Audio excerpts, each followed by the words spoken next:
All right, this just happened overnight. Comedian Dave Chappelle was attacked on stage by an audience member. Reportedly, the guy was armed with a knife that looked like a gun. Chappelle is okay, thankfully, but the unhinged physical assault highlights the threats comedians are facing.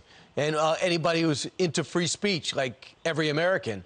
Our next guest began his career as a stand-up comedian, still goes on stage, just off an eight straight days on stage.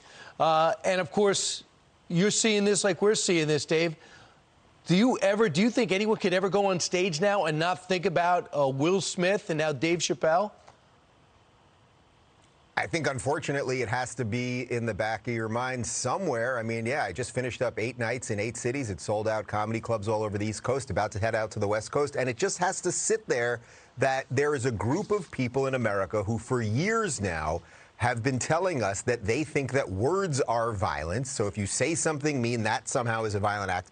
But actual violence, say like burning down a Target or a Pep Boys, is not violence. I mean, look, when you go to comedy clubs, you might hear something that upsets you. You might hear something that offends you. That is the point of going to a comedy club. A good comedian is going to get close to that line and maybe trip over it every now and again, but you cannot violently assault anyone. Just like if you were at a restaurant and the guy at the table next to you said an off-color joke or something that you didn't like, you can't just punch them. But we are in a very, very weird part of this American story right now where people believe that their offense is an excuse to either attack other people or dox other people or somehow try to ruin other people's lives. And this is a really bad precedent. And it was good to see that Chappelle's okay and they joked about it afterwards with Chris Rock. But this is bad news. It really is. And Jamie Foxx, in case you don't know, came out and helped. He was side stage, and then the security was able to get there. And this guy looks like he's beat up pretty good, being brought to an ambulance, and let's just hope he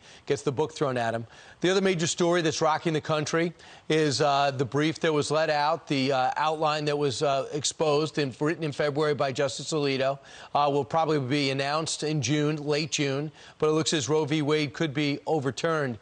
So Joe Biden, obviously, like the rest of the country, like the rest of the Democrats, seems to be offended by that. They seem to make this a jumping-off point to mobilize their base. Will it be effective?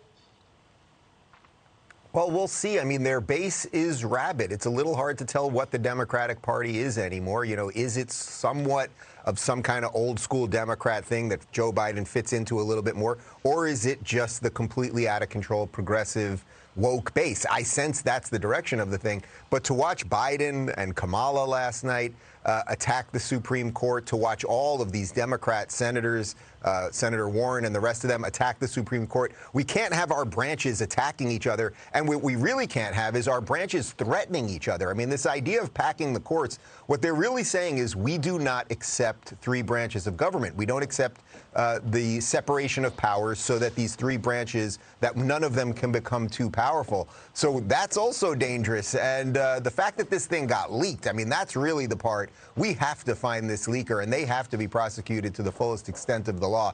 Because right now, think about it, Brian, all of the things that are going on in America, whether it's inflation or supply chain or whatever is going on in Ukraine, all of the problems that we all know we have, our eye is no longer on them. We are now all focused on this leaked briefing that we weren't even going to hear about for, another month and a half or so. Yeah, I just don't know how long you can keep up this temperature, but I expect more protests around the country today, especially in the city you're heading to, and that's Los Angeles. Dave Rubin, thanks so much.